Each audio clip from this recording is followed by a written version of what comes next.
Today's video, folks, I'm going to show you how to make this delicious copycat better than Popeye's red beans and rice. Why is it better? Because it's not dry, it's juicy, packed with flavor to enhance that rice dish. Coming right up. Hello, everyone. We're going to get right to this. I'm going to answer the question that a lot of you may be thinking right off the bat. You've already done a Popeye's red beans and rice recipe. Why are you doing another one? Well, the reason is that recipe was really good, but every time I make it, I'm still trying to perfect it and still give it more flavor, still get it as close as possible to the Popeye's one. I've got a good combination here that since the 2 or 3 months since I've posted this, that I've added some additional ingredients that are going to bring this up to the next level.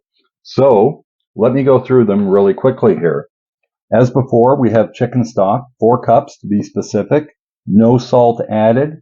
When I like to, it's a practice of mine just for safety, whenever cooking with beans, don't add the salt until after the beans are finished cooking. Okay, so we're going to get to the vegetable ingredients. We have 2 stalks of celery diced up. We have 1 onion that I've chopped up, and 1 green pepper chopped up, and 3 cloves of garlic that are minced. We have 2 cups of dried beans that I've soaked overnight. And then here we have 1 smoked sausage that I've diced up. And this is an additional ingredient, 3 strips of smoked bacon that I've cut into small pieces. That's going to add some additional smoky flavor. Plus, everything goes better with bacon, right? Just like everything goes better with cheese. For the spices, as before, we have 1 teaspoon of dried thyme, 1 teaspoon of oregano, and the additional ingredient, and a half a teaspoon of cayenne pepper. But the additional ingredients that I'm adding here is 1 teaspoon of smoked paprika. Now, if you don't have smoked paprika, then don't worry about adding paprika to it. I want the smoked paprika to give it the smoky flavor. In addition, I have a half a teaspoon of black pepper and a half a teaspoon of onion powder. So those are the ingredients, folks. Now, what we're going to start off with first is we're going to saute the vegetables. First, we're going to start with the meat and then add the vegetables in about a minute or so later. Stay tuned. I'll bring you right back. Okay, folks, so here's the first step. We're going to put a little bit of olive oil into your Instant Pot, put it on saute mode, add your cut up sausage and bacon, and give them a little bit of a head start. So I've already started this about a minute ago. And as you can see, the bacon is starting to loosen up and come apart. And once that's done, again, just a little bit of a head start because they're going to take a little bit longer than the vegetables are. But again, we're going to cook these in the Instant Pot under pressure. So we're not looking at cooking these all the way through. We just want to bring out that smoky flavor out of that meat. So now I'm going to dump in the vegetables. And we're going to let these cook, I'd say, for a good 4, possibly 5 minutes. We want to cook them until you start to see the onions turning translucent. And you can smell those fragrances coming out of your Instant Pot. This smells good. And you will not believe how delicious this is going to taste. This over some rice is going to be just delicious. So again, stir this around, let it cook for about 4 or 5 minutes. I'll bring it back and show you what it looks like for the next step. Okay, folks, these have been going for about 4 minutes now. In total, about 6, because I had the bacon and the sausage in there for about 2 minutes beforehand. At this point, I'm going to add the spices in. And you can see that the liquid starting to release from the vegetables. That's good. We want to make sure that there's nothing sticking to the bottom of the Instant Pot. So let's dump these spices in here and mix those all in. Oh, you can smell those. Delicious. Then we're going to put the beans in. See if I can do this without spilling them all over the floor. And then we want to mix those beans in with all of those spices and vegetables. Get those mixed in. Now that's not all of the beans. What I've done is I've got a cooking bag here. I put about a handful of the beans into this cooking bag, and that's just so I don't have to sift through the beans and sort out which is meat and which is beans. And these I'm going to mash. Now you don't have to do this. It just makes it easy.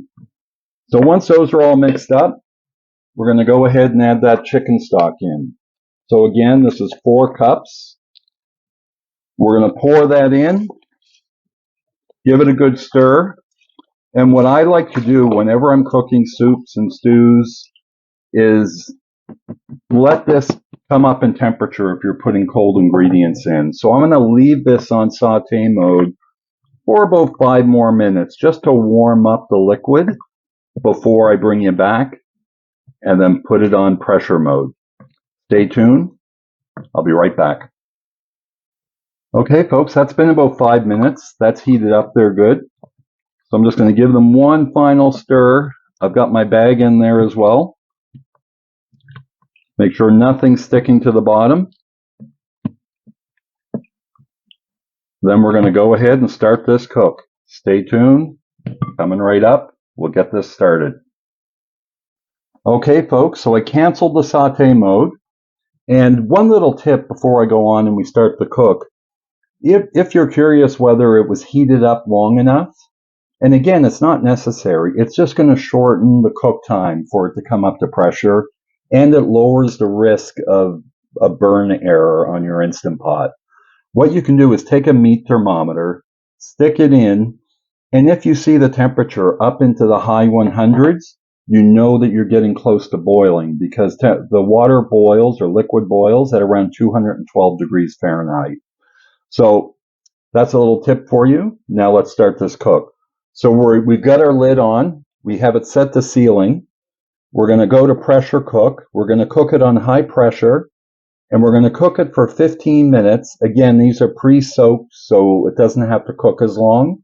If you're going to cook, not soak them and use them dry, then I would suggest that you cook them for about 25 minutes. So we're going to start the cook. Then we're going to let it naturally release for 10 minutes, and then we're done, folks.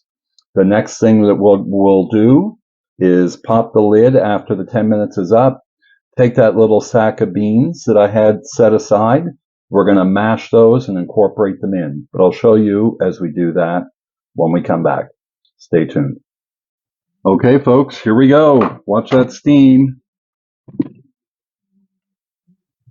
There we go. Oh, look at that. So what I'm going to do is I'm going to take this bag out of there, and that's what we're going to use to mash up. But I'm not going to handle that until that cools down. So we'll just make sure that we shake. Now, usually whenever I make this, you can see how all the celery and all the vegetables, the meat and everything's mixed in with it. It's hard to go and sift all those out. So putting it in a cooking bag, just the beans by themselves, make it a lot easier. And again, you don't have to do this, and you don't even have to mash them, but that helps to thicken it up. And the good thing about this recipe and making it at home is that I find that the Popeyes beans are very dry. So first thing to do is let's check and make sure that these beans are soft. Oh yeah, they are. So see, when I push them with my hand, they just mush up. That's good. That's the way we want them. So again, the good thing about this is that the Popeyes beans, when you get them, are dry. This gives you some juice and flavor for your rice. So once we mash up these beans and then put them back in, that's going to help thicken it up a little bit. And plus, we've got a little bit of meat chunks in there. Stay tuned, folks. I'm going to mash these beans up. We're going to add them back in, and then we're going to be ready to do a taste test. But I'll bring you back as we add the mash in. Stay tuned. So we've mashed them up. I just used a potato masher and mashed them up. Now we're going to scoop those into the pot. And that's going to add some thickness to the sauce. Make sure we get those all out of there. Mix them in. So I'm just going to thoroughly combine this. And you can see all of that going in. That's adding flavor to the sauce as well as thicken it up. Get it all incorporated. That smells amazing, folks. There we go. Our delicious Popeyes red beans are ready to cool down a little bit. Then I'm going to pour these over some rice. Now, I'm not showing you how to cook the rice. A cup of rice to 2 cups of water. Bring it to a boil, put it on simmer, cover the lid, and cook it for 20 minutes, and you're ready to go. So you can use seasoned rice, whichever way you like to cook rice. But again, you have some juices that you can pour onto the rice. It's going to make a delicious meal. Taste test coming up, folks. Stay tuned. Okay, folks, so here we go. Popeyes Copycat recipe, red rice and beans. And again, the good thing about the homemade recipe is you get the juices that everything was cooked in, not dried out like Popeyes are. And I love Popeyes red rice and beans. Let's taste these. Oh, they're still hot, but I'm looking forward to it. Look, the steam's still coming off of it.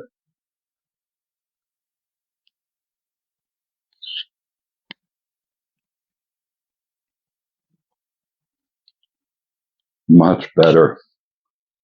This is delicious. Wow. You get the bacon, the smoke flavor, and the sausage. All of the flavor permeates through the rice, and you can feel the subtleness of the heat. We didn't put a lot of cayenne. Now you can make this. If you like spice, you can put a teaspoon of cayenne. I like spice, but spice doesn't like me. That's why I only use a half a teaspoon. 10 years ago, I'd be putting a teaspoon, maybe a teaspoon of and a half in there. Now, I can't emphasize enough the importance of soaking your beans first. If you weren't going to soak these, I think I said 20 or 25 minutes before, the reality is dry beans cooked in the Instant Pot before soaking, if you didn't soak them, are going to take you about 40 minutes plus natural release time. So soak them in advance. If you can't do the quick or the overnight soak, put them in a pot with 3 inches of water, bring it to a boil, turn the heat off, and then leave them sit for an hour. Then you can follow the recipe. So this recipe is for pre-soaked beans, and you can do them overnight or do the quick soak method. This is delicious, and I can guarantee you, folks, I've made Popeyes beans for the last few months now, and I've been adjusting it every time I make it. This is the best version, which is why I'm updating it. And I'm actually going to take the other one down. These taste even better the next day. And what I do is the next day I'll have it again for supper because they are so good. And then I will take the rest and I will vacuum seal them and put them in the freezer. It's an easy, delicious meal. You take out of the freezer, soak them in some cold water or leave them in your fridge overnight. And there's a delicious meal. So I want to finish this up. Thank you very much for taking the time to watch this video. I hope you try it out, and I hope you find it just as enjoyable as I do. If you're new here, I'd encourage you to check out my playlists that are going to be popping up anytime now. And if this is something that you'd like to continue to watch, then please consider subscribing.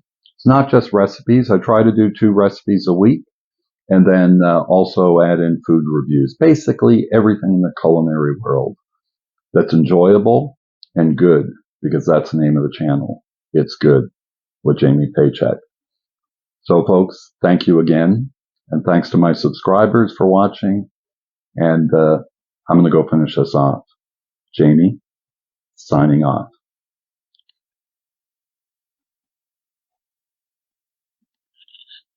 And that's good.